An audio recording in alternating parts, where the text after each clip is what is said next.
নমস্কার বন্ধুরা, আজ আমি আপনাদের সাথে শেয়ার করব খুবই পরিচিত একটা চাটনির রেসিপি।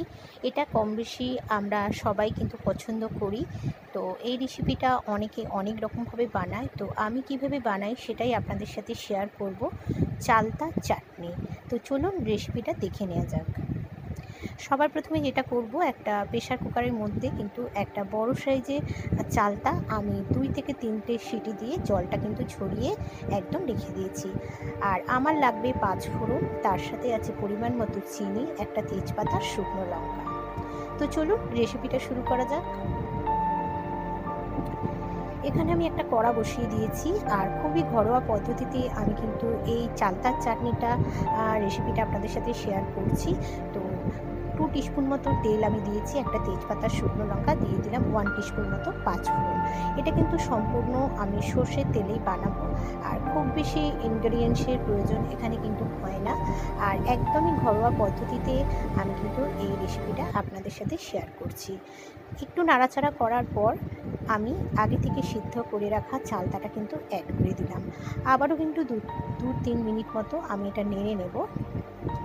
এরপর দিয়ে দেব পরিমাণ মতো নুন, দিয়ে দিলাম পরিমাণ মতো কিন্তু আমি হলুদ।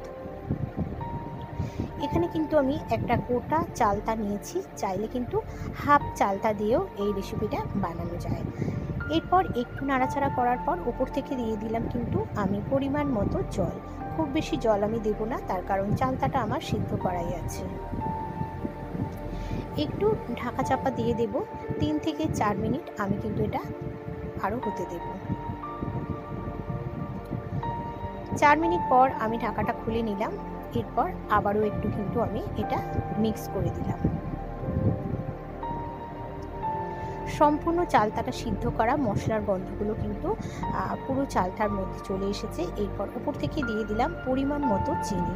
তবে হ্যাঁ, চিনির পরিবর্তে আমরা কিন্তু এই রেসিপিটা গুড় দিয়েও কিন্তু করতে পারি। এটা কিন্তু গুড় দিয়েও হয়। আবারও কিন্তু একটু ঢাকা চাপা আমি দিয়ে দেব। আর এই তো 2-3 মিনিট পর কিন্তু ঢাকাটা আমি খুলে দিয়েছি। এখন কিন্তু একদমই রেডি, আর আমি এটা কিন্তু পরিবেশনের জন্য একদম রেডি করে দিয়েছি। তো খুব সহজে আর ঘরোয়া পদ্ধতিতে এই চালতার চাটনি কিংবা আচার যাই বলেন, সেটা আমি আপনাদের সাথে শেয়ার করলাম। এটা কিন্তু আমরা কাঁচের বটলে রেখে 3 থেকে 4 মাস আমরা কিন্তু এটা খেতে পারি। আর এই চালতার চাটনি বা আচার আমাদের সবারই কিন্তু ভীষণ প্রিয়। তো রেসিপিটা কেমন লাগলো অবশ্যই জানাবেন। পরের দিন আবারও দেখা হচ্ছে নতুন কোনো রেসিপির সাথে।